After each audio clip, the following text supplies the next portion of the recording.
I want to talk about the emotional and psychological effects of trauma.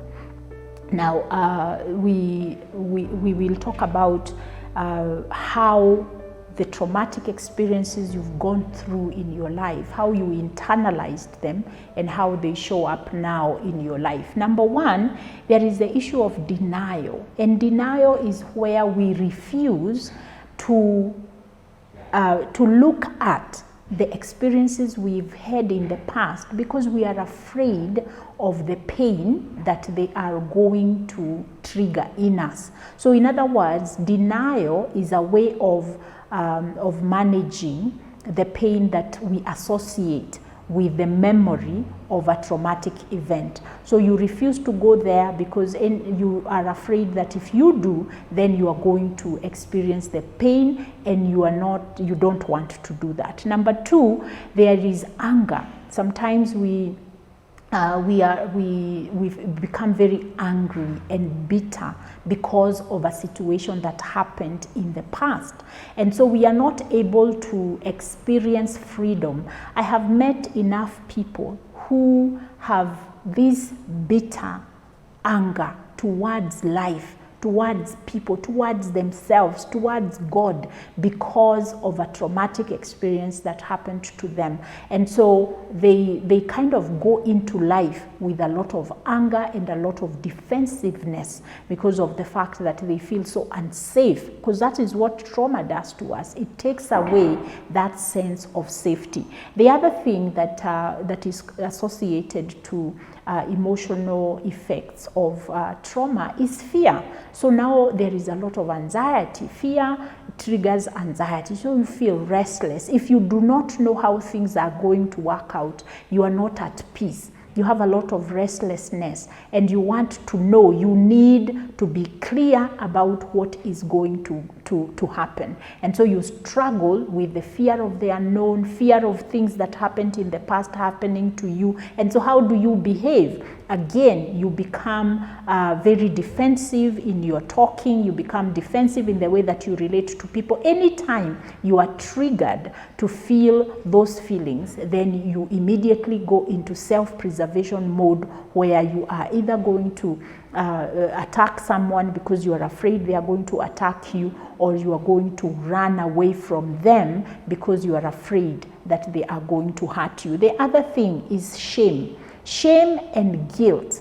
These are other emotional and psychological effects that we experience when we have been survivors or even victims of trauma. So the shame, where we feel that we are not good enough, something is wrong with us, and we internalize it to mean to change our identity. So I no longer feel attractive. I no longer feel that I'm a good person. I no longer feel competent because of this trauma that happened to me. And so shame is another one. Then we have what we might call feelings of numbness. And when we are talking about numbness, there are people who just say they just don't feel anything. They feel numb. They feel they can't move. There is no motivation. There is no excitement in life. There is nothing to be happy about. They are emotionally numb. And that can be a way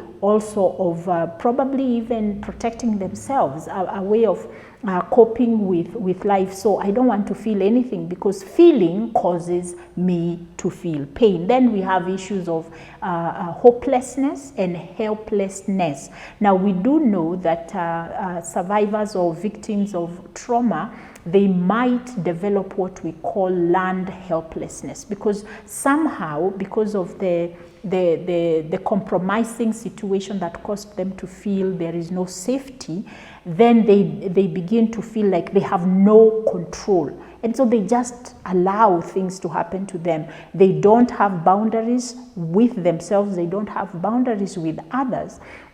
And so they are constantly just living their lives from moment to moment as if they have absolutely no control over anything. And that is, usually that is because their sense of control, their sense of safety was compromised at an early age, or it was compromised in a very deep way, so that they have never been able to bounce back to being able to see that they do have control over things. And so now, this is where you will find sometimes in trauma treatment, you will find us saying that we need to discriminate between what happened then and what is happening now, so that now you're not addressing what is happening now according to the way you addressed what happened then. And so I hope this kind of helps us a little bit to see that trauma, when it is not resolved, when it is not treated, when it is not paid attention to, it will result to some of these emotional and psychological symptoms that we see in our lives. So relationally, what happens is that a traumatized person is not able to fully embrace a relationship. They are not able to trust. They don't trust very quickly. Number two, they are very irritable. They are quick to temper.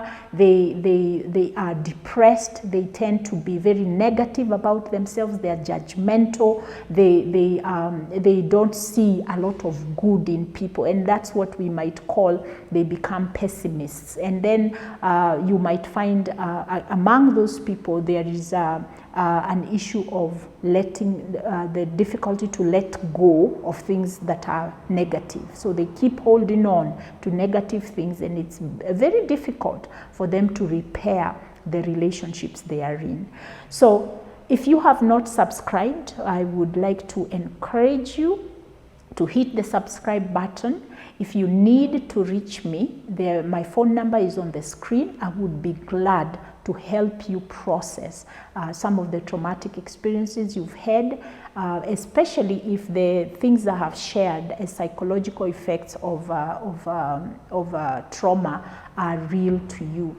Do not continue to suffer. 2021 is the year of reinventing ourselves, is the year of reaching out to the kind of life that we want. No more living as if there is no joy in life. There is a lot of joy. So help us, let us help you to be able to find that joy so that you can thrive in your life. Until next time, continue to live by design.